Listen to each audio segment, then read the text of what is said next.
It all started with a favor that sounded way too simple. Mr. Harris, my psychology professor, called me on a Thursday night. "Ben, can you do me a solid? Watch the house this weekend. Just feed Max, keep the plants alive, and don't burn the place down," he joked. I hesitated for a second, but he sweetened the deal by saying I could use his fancy coffee machine and the kayak by the lake. When I arrived Friday afternoon, I couldn't deny it. The house was stunning. Huge windows overlooking a shimmering lake surrounded by dense trees. It felt peaceful, sure, but also unsettling. The isolation hit me immediately. No neighbors, no noise, just the sound of the wind rustling through the trees. Max, a golden retriever with boundless energy, greeted me like I was his long-lost friend. Harris left a note on the counter. "Feed Max twice, water the plants in the sunroom, and enjoy the peace. Don't let the creaks scare you. The house has personality." Personality, more like creepy as hell, I thought as I unpacked. But I shook it off. I wasn't going to let a little quiet freak me out. The first day was uneventful. I spent it exploring the house, lounging by the lake, and reading on the deck. As night fell, though, things started to feel different. The wide glass windows that felt inviting during the day now made me feel exposed. Max's behavior changed too. Around 9 p.m., he started pacing near the sliding door, his ears alert. "What's out there, buddy?" I asked, but he just let out a low growl, staring into the darkness. I flicked on the deck lights, but the forest swallowed the glow. Then I heard it, a faint, metallic clink. The gate? I peered out the window, but I couldn't see anything unusual. My brain tried to rationalize it. Probably just the wind. I locked the doors and settled on the couch, forcing myself to focus on a movie. But around midnight, Max started barking like crazy. His paws scratched at the glass door as he stared into the darkness, his tail stiff. I grabbed a flashlight and hesitated, but curiosity got the best of me. Stepping onto the deck, I shivered. The night air was colder than I expected. "Hello?" I called out, my voice trembling. No response. But just as I was about to head back inside, my flashlight beam caught something. A smudge on the sliding door. A handprint. I locked every door and window that night. Sleep didn't come easy. I woke up to Max growling again. This time it wasn't just restless pacing. He was snarling, his body tense. My heart pounded as I grabbed the flashlight and scanned the room. Everything seemed normal, but that didn't calm me. Then I saw it. On the window directly across from the couch, someone had written, "Get out." The letters were crooked, smeared, like they'd been written hastily. My breath caught in my throat. Someone had been here. Or maybe they were still here. Max barked at the back door, snapping me out of my frozen state. The doorknob rattled violently and my stomach flipped. Someone was trying to get inside. "Who's there?" I yelled, trying to sound braver than I felt. No response, just the sound of metal against metal as the intruder struggled with the lock. I grabbed a knife from the kitchen and pressed myself against the wall, my heart racing so loud it drowned out everything else. Then, just as suddenly as it started, the rattling stopped. Silence. Eerie, suffocating silence. I crept back to the living room, my fingers gripping the knife so tightly they hurt. Max had stopped barking but stayed glued to the sliding door, his fur bristling. That's when I saw him. A figure standing at the edge of the deck, half hidden by the shadows. He wore a tattered jacket, his face obscured by some sort of mask. As I stared, frozen in place, he slowly stepped closer, pressing his face against the glass. I couldn't move. I couldn't breathe. He tilted his head, studying me like I was some sort of experiment. Then he raised a hand and dragged it down the glass, leaving a streak. It wasn't a random smudge. It was a single word. Watching. Max growled low in his throat, snapping me out of my trance. "Get out of here," I shouted, my voice shaking. The figure didn't react. Instead, he moved to the side, disappearing from view. Then I heard it. A window shattering from the other side of the house. The sound of breaking glass made my blood run cold. I clutched the knife and ran toward the noise. Max bolted ahead of me, barking like a maniac. The house was dark, except for the faint moonlight streaming through the windows. I found the broken window in the office. Shards of glass littered the floor and the cold night air seeped in. My flashlight beam caught movement, a shadow darting past the doorway. He was inside. "Stay back," I shouted, but my voice cracked. Max lunged toward the hallway and I heard a scuffle, snarling, grunting, the thud of something hitting the floor. I ran after him and found Max biting down on the intruder's arm. The man was struggling, his mask now half off, revealing a pale, scarred face. I swung the knife wildly, catching his shoulder. He yelped and shoved Max aside, retreating toward the back door. Blood dripped onto the floor as he turned to me, his expression cold. "This isn't over," he spat before disappearing into the night. With trembling hands, I called the police. While waiting, I checked the office again. Among the scattered papers on the desk, I found something that sent chills down my spine. A stack of old photos. Each one showed the house at night, windows illuminated, figures moving inside. The dates on the photos went back years. This wasn't random. Whoever this guy was, he'd been watching the house for a long time. The police arrived, but they didn't seem surprised. "We've had reports about him," one officer said. "He's dangerous, but slippery. We'll do what we can." That night, I couldn't sleep. Every sound, every creak, felt like the start of another attack. Around 3 a.m., Max started growling again. I grabbed the knife and braced myself. The back door slammed open. He was back, this time with a crowbar.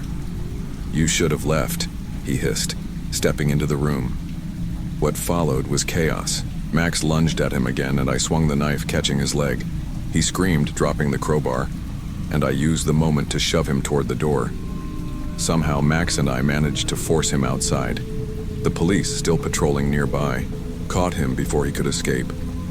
The next morning, Mr. Harris returned. His face went pale when I showed him the photos.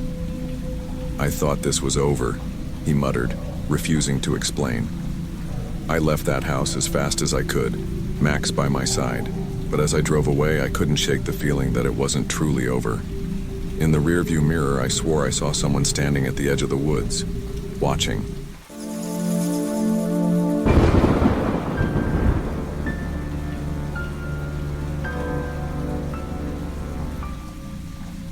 I've been house-sitting for a couple of years now. It's not exactly glamorous, but it's a job that lets me save money and sometimes stay in some pretty sweet homes. Most of my assignments are uneventful, but this one still gives me nightmares. A few months ago, I got hired to watch over a colonial-style house in a quiet Connecticut suburb. The homeowners, a young couple with 2 kids, were heading out for a week-long trip. They seemed nice, gave me a quick rundown of the house rules, and were out the door by 7 a.m. sharp. The house was stunning. High ceilings, polished wood floors, and that fresh, clean smell you only get in fancy places. But from the moment I stepped inside, something felt off. Not in a haunted house way, but like the house was watching me. I shook it off and chalked it up to nerves. The first couple of days were routine. I streamed movies, made snacks, and enjoyed the peace. But on the second night, I heard a faint creak upstairs. I froze, my heart racing. Grabbing a flashlight, I climbed the stairs, trying not to make a sound. Every door was closed, and everything seemed fine. But I couldn't shake the feeling that I wasn't alone. The next morning, as I was sipping coffee, there was a knock on the door. Standing there was an older man, gruff-looking, with silver hair and a slight limp. "Morning," he said. "I'm Henry, your neighbor. Saw the family left and figured I'd stop by." Henry was friendly but intense, his eyes scanning the street as he spoke. "There's been talk of break-ins around here," he said. "Nothing serious, but keep your doors locked. You never know." I thanked him, but something about the way he lingered made me uneasy. When he left, I locked the door and decided to keep my guard up. That night, as I was cooking dinner, the porch light flickered. Then out of the corner of my eye, I thought I saw something. A shadow darting past the window. My stomach twisted, but when I opened the door, the street was empty. The next morning started off fine. I told myself I was just being paranoid, but that nagging feeling wouldn't go away. Around noon, Henry knocked again, looking even more serious. "I saw a black SUV circling the neighborhood last night," he said. "Windows tinted, moving slow. Might be nothing, but keep an eye out." I thanked him again, but now I was starting to wonder if Henry was just a bored retiree with too much time on his hands. Still, I double-checked the locks before settling in to watch TV. As the sun set, the house felt different. Heavier. The silence wasn't comforting anymore. It was oppressive. And then it started. Soft, rhythmic knocks on the back door. I froze. My first thought was Henry, but when I peeked out the kitchen window, the backyard was empty. The knocking came again, louder this time. With my heart pounding, I grabbed a knife from the counter and opened the door. No one was there, but etched into the glass of the door was a deep scratch, like someone had dragged a key across it. I slammed the door and locked it, trying to convince myself it was just a prank. But as I sat back down, my phone buzzed. A text from an unknown number. "You're not alone." My stomach dropped. Who could have sent that? I hadn't given my number to anyone but the homeowners. At 2 a.m., I was startled awake by the sound of the doorbell. I grabbed the knife and tiptoed to the front door. Through the peephole, I saw a man in a suit standing there, smiling. "Can I help you?" I asked, my voice trembling. "Are the homeowners here?" he replied, his tone almost cheerful. "They're not," I said quickly. "Please leave." But instead of leaving, the man's smile widened. Suddenly another man appeared, and together they shoved the door open. I stumbled back, clutching the knife as they stepped inside. "What do you want?" I shouted, my voice cracking. The bigger man lunged at me, and I barely managed to dodge. Dropping the knife, I bolted up the stairs, my mind racing. I needed to hide, to call for help. I locked myself in the upstairs bathroom, my hands shaking as I dialed 911. The operator answered, her calm voice a sharp contrast to my panicked gasps. "There are 2 men in the house," I whispered. "I'm upstairs, please hurry."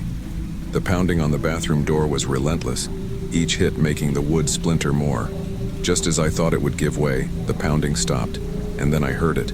A loud crash from downstairs, followed by shouts and the sound of a struggle. My breath caught as everything went silent. I pressed my ear to the door, listening, and then I heard his voice. "Open up, it's me, Henry." Relief and fear collided in my chest. "How do I know it's really you?" I called out. "Because I just kicked their asses," he replied, his tone almost amused. Cautiously, I opened the door and found Henry standing there, holding a wrench in one hand and looking like he'd just walked out of a bar fight. Blood dripped from a cut above his eye, but he was grinning. "They're gone," he said, "but you might want to let the cops know." I followed him downstairs where the 2 intruders lay unconscious. Henry had tied them up with electrical cords from the garage. Minutes later, the police arrived, taking the men into custody. As the officers swarmed the house, Henry leaned against the wall, wiping blood from his brow. "Guess I showed up at the right time," he said with a wink.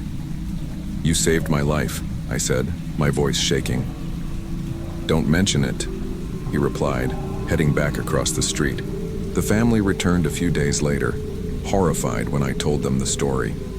They offered me extra pay, but I declined. Instead, I told them about Henry. To my shock, they admitted they'd hardly ever spoken to him.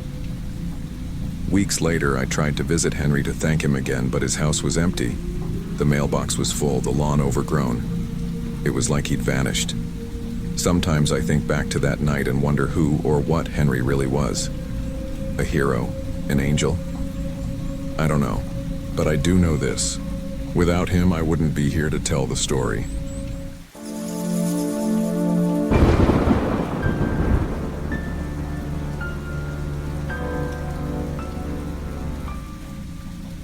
This happened back in 2008.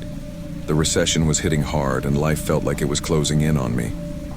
I was 26, out of school for over a year, with no stable job and no clue what to do next. Everyone I knew was moving on with their lives, careers, marriages, even kids. Meanwhile, I was stuck, broke, and constantly haunted by this sinking feeling that I'd missed my chance. So, when I got offered a week-long house-sitting gig for a rich couple, I jumped on it. The pay was solid, more than I'd made in months, and all I had to do was water their plants and keep the place secure. It sounded like a dream. The building was fancy. Gleaming floors, marble counters, and staff who didn't just work there. They judged you. The concierge barely glanced at me as I checked in, and the security guard, Mason, was already waiting by the elevators. Mason was tall, wiry, with messy hair pushed back like he'd given up on it. His uniform was a little too tight, like he'd grown out of it but hadn't bothered to replace it. He gave me this awkward smile and extended a hand. "You're the new sitter?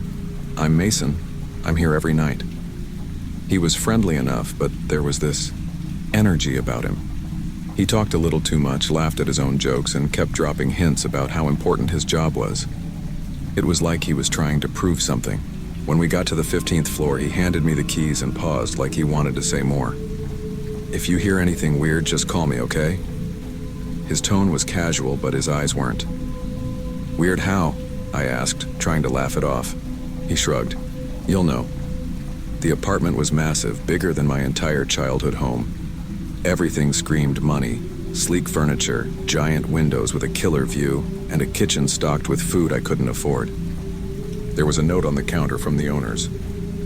"Make yourself at home. Just stay out of the locked room in the hallway." That last part stuck with me. Why mention it at all? I ignored the question, raided the fridge, and settled on their ridiculously comfortable couch. For the first time in months, I felt like things might finally be looking up. The first couple of days were blissfully uneventful. I slept late, watched Netflix on their absurdly big TV, and snacked on their fancy cheese and wine. It felt like a vacation, and for the first time in a long while, I let myself relax. Mason dropped by on the second night to give me a temporary key card. He lingered a bit longer than necessary, asking how I was settling in. I could tell he was nervous, maybe even trying to flirt, but I wasn't interested. By Monday, though, the silence of the apartment started to feel less relaxing and more oppressive. It wasn't just quiet, it was too quiet, like the walls were holding their breath. That night I heard it for the first time. A faint sound like someone dragging their feet down the hallway. I muted the TV, heart pounding, and strained to listen. Nothing. Just the hum of the air conditioning. But the next morning I noticed the rug in the living room was crooked. I knew I hadn't touched it. Then came the whispers. They were so faint I almost thought I was imagining them. Just a soft murmur coming from the hallway. I couldn't make out the words, but it felt like they were meant for me. The locked door started to feel like a weight pressing on my chest. I couldn't stop thinking about it, couldn't stop wondering what was on the other side. Mason stopped by again that evening. I almost told him everything, but something held me back. He asked if I was okay, and I just smiled and said, "Yeah, all good." But it wasn't. Not even close. By Tuesday night, the apartment didn't feel like a luxurious getaway anymore. It felt like a trap. Every little sound made my skin crawl, the creak of the floorboards, the faint hum of the fridge. It was like the whole place was alive, waiting for something. The whispers came back, louder this time, and I was sure they were coming from the locked door. I stood in front of it, hand hovering over the handle, trying to work up the nerve to open it, but something stopped me. Not fear exactly, more like an overwhelming sense that opening that door would be a mistake I couldn't take back. I forced myself to walk away, but that night, I dreamed of the door. In the dream, it wasn't locked anymore. It was open, and something was waiting for me inside. The next day, I tried to distract myself. I left the apartment, wandered around the city, grabbed a coffee, and even stopped in a bookstore just to kill time. But the whole time I felt this pull, like the apartment was calling me back. When I returned, Mason was at the desk, chatting with a delivery guy. He waved at me, his usual awkward smile plastered on his face. "How's it going up there?" "Quiet," I said, forcing a grin. He nodded, but his smile faltered. "Yeah, it's always quiet, until it's not." I laughed nervously, brushing him off, but his words stuck with me. That night, the whispers turned into voices. They were still faint, still muffled, but I could almost make out the words now. It sounded like they were saying, "Let us out." I locked myself in the bedroom and left the TV on all night. Sleep didn't come easy. By Wednesday, the tension was unbearable. I couldn't stop thinking about the door. The whispers had grown louder, more insistent, and the air in the apartment felt heavier, like it was pressing down on me. I called the owners, desperate for some kind of explanation, but the call went straight to voicemail. That evening, Mason showed up unannounced. He knocked softly, then let himself in with his master key. "I need to check on something," he said, his voice unusually serious. I followed him as he walked straight to the locked door. He stood there for a moment, staring at it like he was trying to make up his mind. "You've heard it, haven't you?" he asked, his voice barely above a whisper. I nodded, not trusting myself to speak. He sighed, running a hand through his messy hair. "I was hoping it wouldn't start with you. Sometimes it does, sometimes it doesn't. Depends on the person." "What are you talking about?" I demanded, my voice shaking. He hesitated, then said, "Whatever's in there, it feeds on attention. The more you notice it, the stronger it gets." I felt a chill run down my spine. "So what do we do?" Mason looked at me, his face grim. "We leave it alone. Whatever you do, don't go in there. Not tonight, not ever." But that night I couldn't take it anymore. The whispers turned into pounding, like someone was trapped inside, begging to be let out. I grabbed a knife from the kitchen and marched to the door. The second my hand touched the handle, everything went silent. I stood there frozen, until a single knock shattered the silence. It didn't come from the other side of the door. It came from behind me. I spun around, knife in hand, but the hallway was empty. My heart felt like it might burst out of my chest. The silence was suffocating, pressing down on me like a heavy weight. I turned back to the door, every instinct screaming at me to walk away, but I couldn't. The whispers had stopped, replaced by something worse. A presence. It was there, on the other side of the door, and it was waiting. I gripped the knife tighter, twisted the handle, and pushed the door open. The room was freezing, so cold that my breath came out in visible puffs. It was empty. No furniture, no decorations, just bare walls covered in deep scratches, like something had been clawing at them. The floor was blackened in spots, as if it had been burned. And then I saw it. A figure stood in the corner, its body impossibly tall and thin, its limbs bending in ways they shouldn't. Its face, or what should have been its face, was nothing but darkness except for two burning red eyes that locked onto mine. It didn't move. It didn't have to.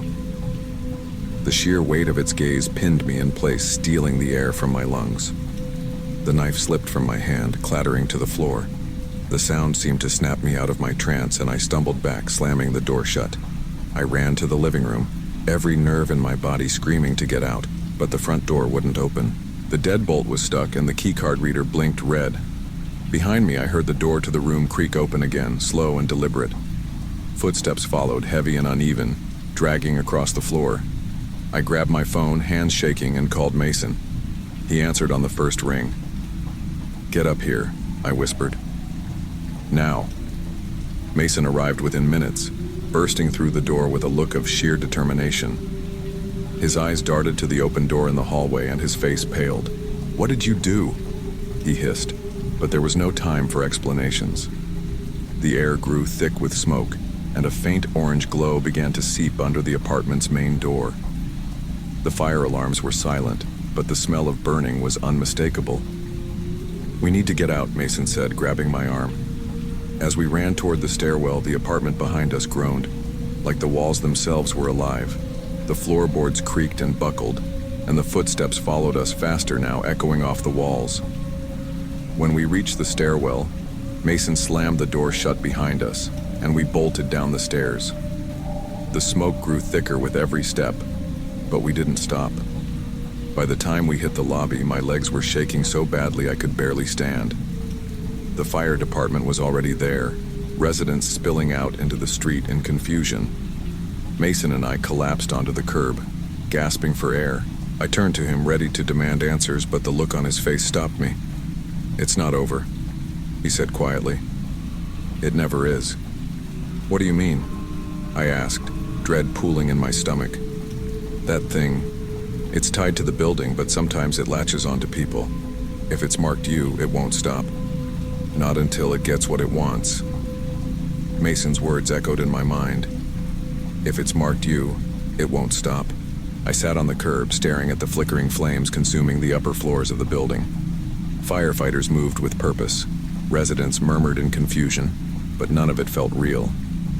I wasn't sure what marked even meant, but I could feel it. Something had changed.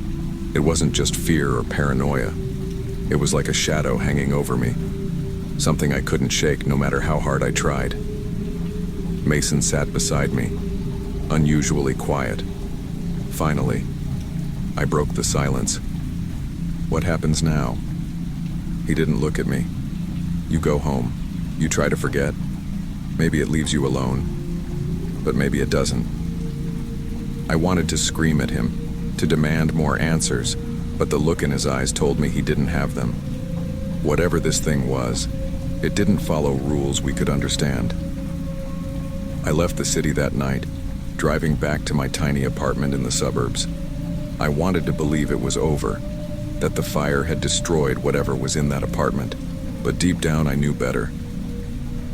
The first sign came a few days later. I was brushing my teeth when I noticed something in the mirror. At first, I thought it was a smudge, but as I leaned closer, my blood ran cold. There was a handprint on the glass. Not mine. Too big, too twisted. The whispers came back that night. Faint at first, just like in the apartment, but by midnight, they were loud enough to wake me up. Let us out. I bolted upright, heart pounding. My bedroom door was open. I never leave it open. The air felt colder, heavier, and the shadows in the corners of the room seemed to stretch and shift. I grabbed my phone and called Mason, desperate for some kind of reassurance. He picked up after a few rings, his voice groggy. It's starting, isn't it? I swallowed hard. What do I do? There was a long pause before he answered. You can't fight it. The more you push back, the stronger it gets. Stay calm. Ignore it. It thrives on fear. For the next few days, I did everything I could to pretend it wasn't happening. I left the lights on, blasted music, kept myself surrounded by noise and distractions. But it didn't help. The shadows grew darker. The whispers grew louder. And every time I closed my eyes, I saw those burning red eyes staring back at me. The breaking point came a week later. I woke up to find my bedroom mirror cracked. The same twisted handprint smeared across the glass. Written underneath it in what looked like ash were 3 words. You let us out. That was when I realized the truth. I hadn't just seen whatever was in that apartment. I'd freed it. I packed my things that night and left, driving aimlessly until the sun came up. Mason stopped answering my calls. I didn't blame him. He'd warned me, and I hadn't listened. Now, I live in a motel off the highway, constantly looking over my shoulder. The whispers never stopped. The shadows never left. And every so often, I'll catch a glimpse of it in the corner of my eye just for a second before it disappears. I don't know what it wants. I don't know if it will ever stop. But if you're ever offered a job like mine, if someone asks you to stay in a house that feels too quiet, too perfect, don't take it. And whatever you do, don't open the door.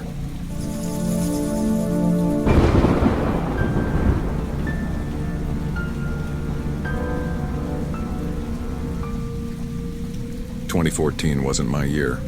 Or, let's be honest, my decade. 2 years out of college and I was the queen of dead-end jobs. Office assistant, fired after 3 months. Retail clerk, quit after 2 weeks. Babysitting, let's just say kids aren't my forte.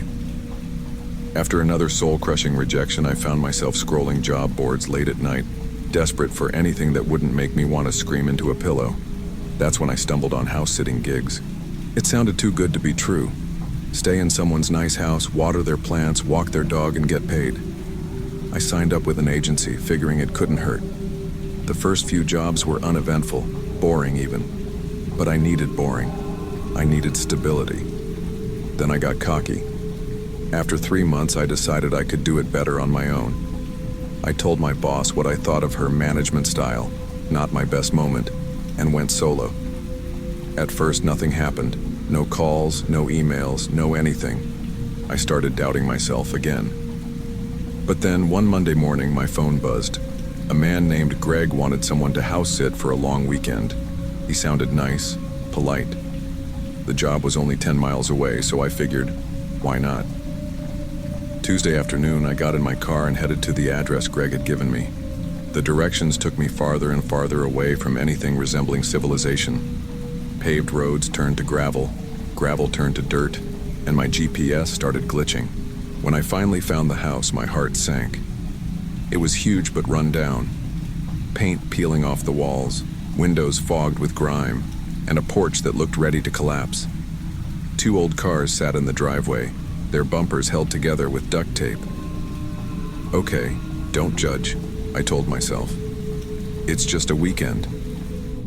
Greg stepped out before I could knock.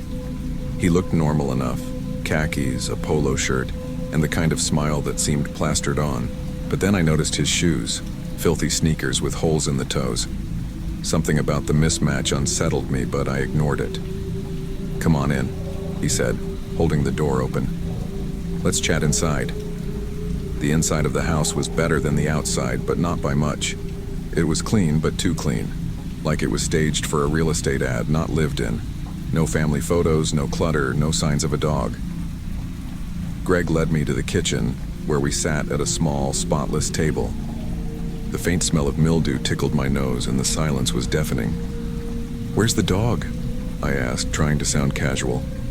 "Oh, she's outside," Greg said quickly. "My wife's upstairs putting the kids to bed. She'll join us in a minute." I nodded, but something felt off. There were no toys, no baby gates, no sippy cups. Nothing you'd expect in a house with kids. Then there was Greg himself. He was polite, sure, but too rehearsed. His laugh didn't reach his eyes, and he kept glancing toward the hallway like he was waiting for something, or someone. As we talked, I noticed his hands. They were clean, but his nails were caked with dirt. For someone who dressed so neatly, it didn't make sense. "Do you do any work around the house?" I asked, trying to keep the conversation light. Greg chuckled, but it sounded forced. "Not really. My wife takes care of most of that." The air felt heavier with every passing minute. My instincts were screaming at me to leave, but I didn't want to seem rude. Then I heard it, a faint creak upstairs, followed by a low thud. "Is that your wife?" I asked, my voice cracking slightly. Greg's smile faltered. "Probably. She's busy with the kids." I couldn't do it anymore. "I think I left something in my car," I said, standing up. "I'll be right back." As I turned toward the door, Greg grabbed my wrist. His grip was like iron, and his smile was gone. "You're not going anywhere," he said, his voice low and icy. My heart slammed against my chest. "I just need to grab my—" "You'll sit back down," he interrupted, his fingers digging into my skin. I glanced at the hallway. His eyes followed mine, and for a split second his grip loosened. That was all I needed. I yanked my arm free and bolted for the door. I barely made it to the porch before I saw him, another man, taller and bulkier than Greg, standing near my car. "Get her!" Greg shouted. The big guy lunged for me, but I dodged, adrenaline pumping through my veins. My flat slapped against the gravel as I sprinted to my car. I didn't bother locking the door earlier, a decision that saved my life. I threw myself inside and slammed the door shut, just as the big guy reached me. They pounded on the windows, yelling things I couldn't understand. My hands shook as I jammed the key into the ignition. The car roared to life and I floored it, gravel spraying behind me. My hands were trembling as I called 911. The dispatcher's calm voice kept me grounded as I explained what had happened. She told me to drive straight to the nearest police station, which I did without looking back. At the station, I poured out the whole story to an officer. He nodded grimly and sent a team to check the house. When the officers returned, they looked shaken. The house was empty. Greg and his partner were gone. But the main bedroom was another story. The furniture was gone, replaced with thick layers of plastic covering the floor and walls. In the corner, they found a set of tools, a saw, a hammer, and something that looked like a meat hook. I felt sick. Whatever they had planned for me, it wasn't good. For weeks, I couldn't sleep. Every time I closed my eyes, I saw Greg's face, his hand grabbing mine, the empty bedroom. I blamed myself at first. Why didn't I leave sooner? Why didn't I listen to my gut? But eventually I realized the only people to blame were Greg and his partner. I never took another house-sitting job after that. Instead, I found work at a small printing company.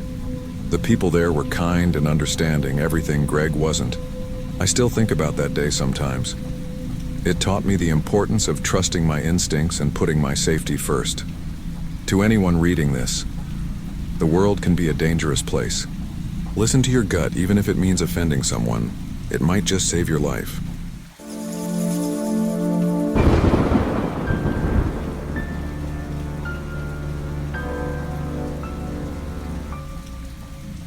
I was broke. Like counting change to buy instant noodles kind of broke. So when I saw the ad for a weekend house-sitting gig, $200 for just 2 nights, I jumped at it. I mean, what could go wrong? Sit around, watch some TV, eat someone else's snacks, and get paid. Easy money, right? The house was out in the middle of nowhere, about an hour outside of town. As I pulled up, I couldn't help but admire it.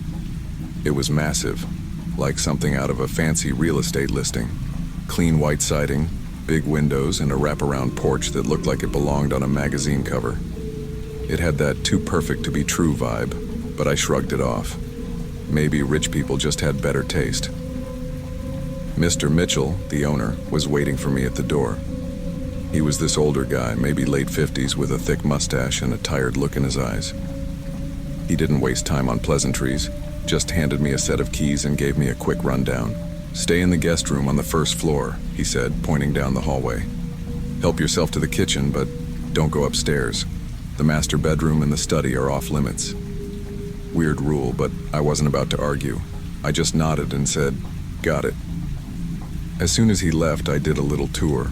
The house was immaculate, spotless wood floors, expensive furniture, and a kitchen that looked like it had been ripped out of a cooking show. But something felt off. It was too quiet, even for a house that size. Every creak of the floorboards made my skin crawl. By the time night rolled around, I had settled into the guest room with a bowl of chips and a cheesy action movie on TV. I tried to ignore the uneasy feeling creeping over me, chalking it up to nerves. It's just a big empty house, I told myself. Nothing to freak out about. I must have dozed off at some point because the next thing I knew, it was pitch black, and the movie had long since ended. I was about to roll over and go back to sleep when I heard it, a soft click. It wasn't loud, but in the silence of the house, it might as well have been a gunshot. My heart started pounding. I sat up, straining to hear. At first there was nothing, just the hum of the fridge from the kitchen.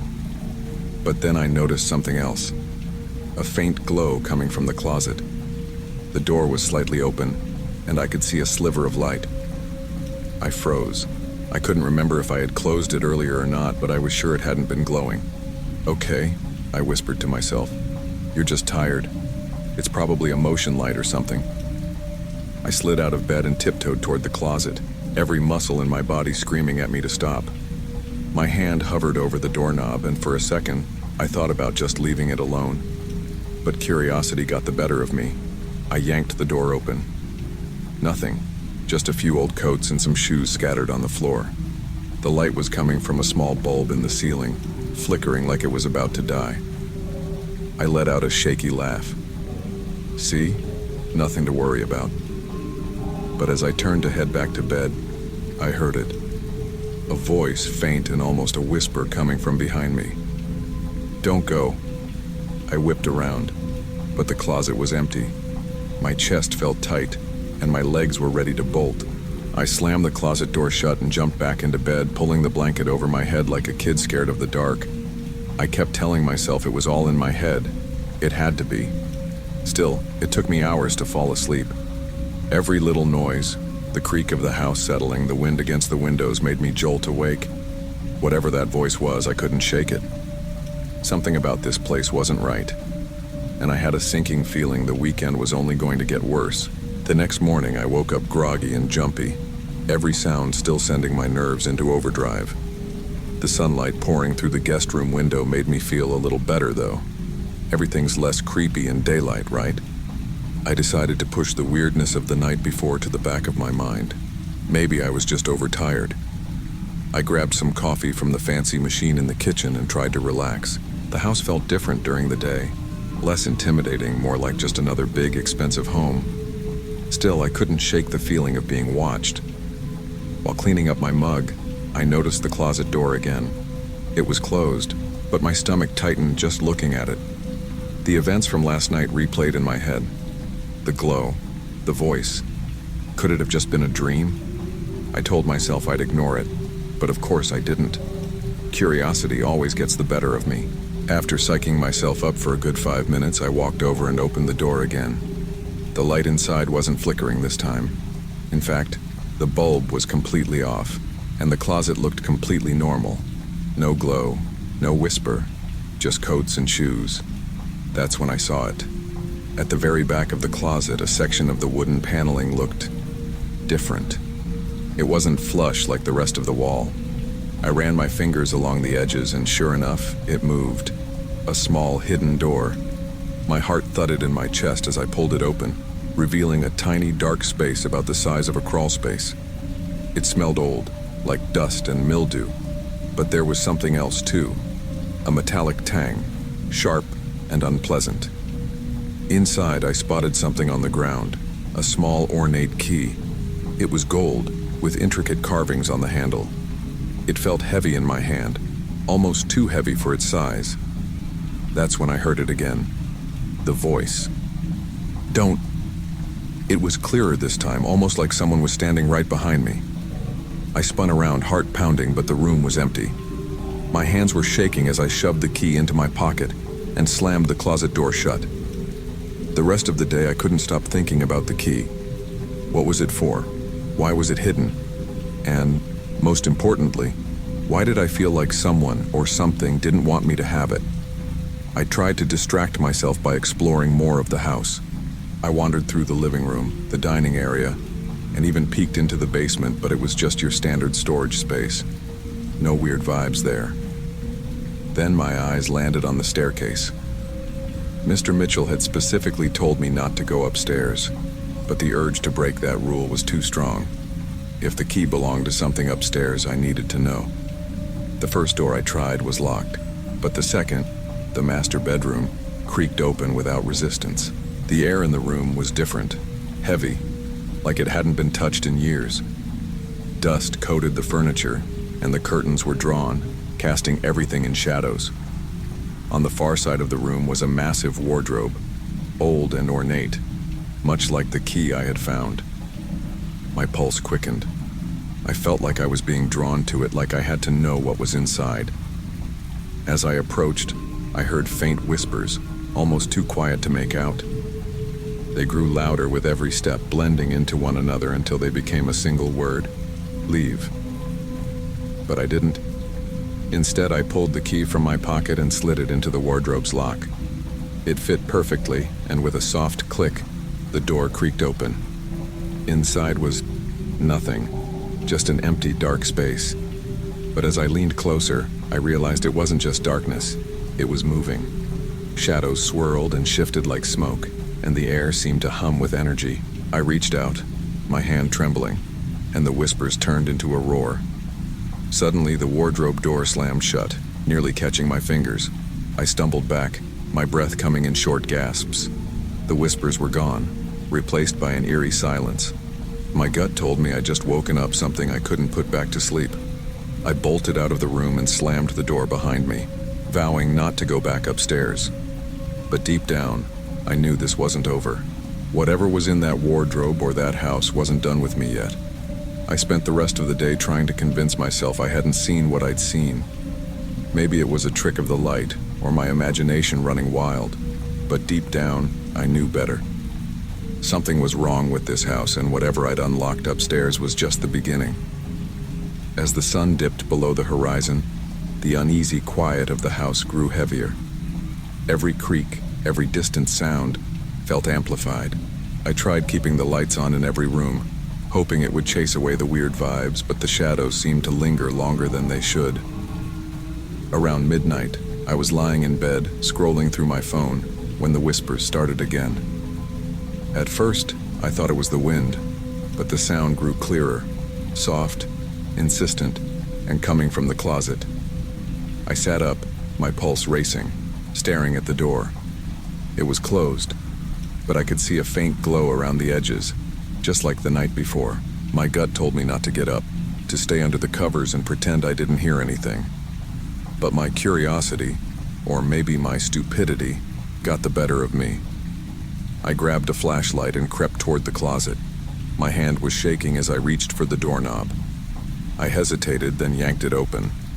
The hidden door at the back of the closet was wide open. This time, the crawl space wasn't empty.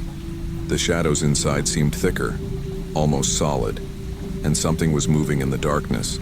I shined my flashlight into the space, and for a split second I saw it. A face, pale, hollow eyes, and a mouth stretched into a grin that didn't belong on anything human. The light flickered, and the door slammed shut on its own. I stumbled back, tripping over my own feet. The whispers erupted into a deafening roar, filling the room. Then, just as quickly as it started, the noise stopped. The room fell silent. I scrambled back to the bed, my heart hammering, and grabbed my phone to call Mr. Mitchell. He didn't pick up. I left a frantic voicemail begging him to tell me what the hell was going on. I didn't sleep. Every time I closed my eyes, I felt like something was standing over me, waiting for me to let my guard down. By the time the first rays of sunlight peeked through the window, I'd made up my mind. I was getting out of that house. But as I packed my bag, the whispers started again, louder and more frantic than ever. The closet door creaked open on its own, revealing the glow from the hidden door. My gut told me to run, but something stronger, maybe fear, maybe stupidity, kept me frozen in place. Then, the wardrobe upstairs slammed open with a thunderous bang, and I heard heavy footsteps coming down the stairs. My breath caught in my throat. Whatever I'd unleashed was coming for me. I bolted out of the room, running toward the front door, but the shadows seemed to follow me, swirling and stretching across the walls. The air grew heavy, like the house itself was trying to trap me inside. I turned to face whatever was chasing me, my back pressed against the door. The figure from the crawl space emerged, its face twisted into something out of a nightmare. It raised a hand toward me, and I felt a crushing weight on my chest, like it was trying to pull me into the darkness.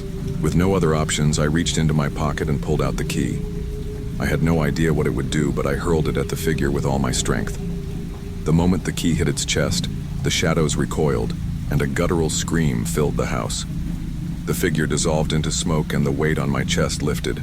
The key clattered to the ground, glowing faintly before fading into nothing. I didn't waste any time. I grabbed my bag, threw open the front door, and sprinted to my car. As I drove away, the house seemed to shrink in the rearview mirror, the shadows lingering in the windows like they were watching me leave. When I got home, I collapsed onto my couch, shaking and exhausted. I tried calling Mr. Mitchell again, but the number was disconnected. I spent the next few hours searching for any information about the house online, but there was nothing. No records, no history, like it didn't exist. A week later, I got a letter in the mail. No return address, just my name written in shaky handwriting. Inside was a single piece of paper with 4 words scrawled across it. You let it out. I don't know what I unleashed in that house, but I haven't slept properly since. Every creak, every shadow in the corner of my eye feels like it's waiting for me. And sometimes late at night I hear it again. The whispers. They're getting louder.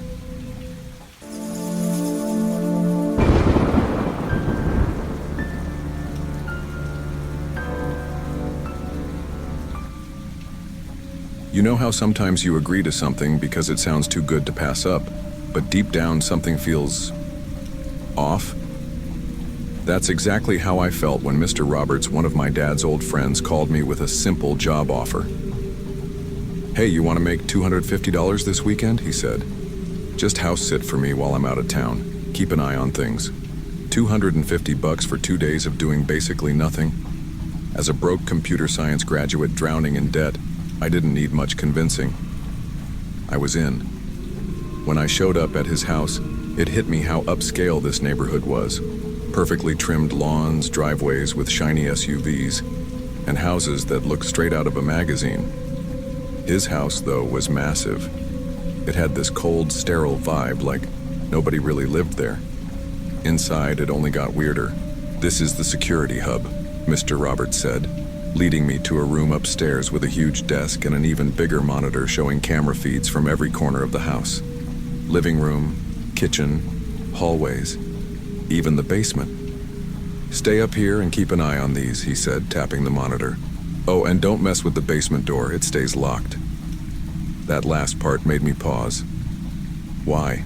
I asked, trying to sound casual. "It's just some storage stuff down there. No need to go poking around," he replied quickly, a little too quickly. Before I could ask more, he handed me the keys, wished me luck, and left. I told myself it didn't matter. Easy money. What could go wrong? For the first few hours, everything was fine.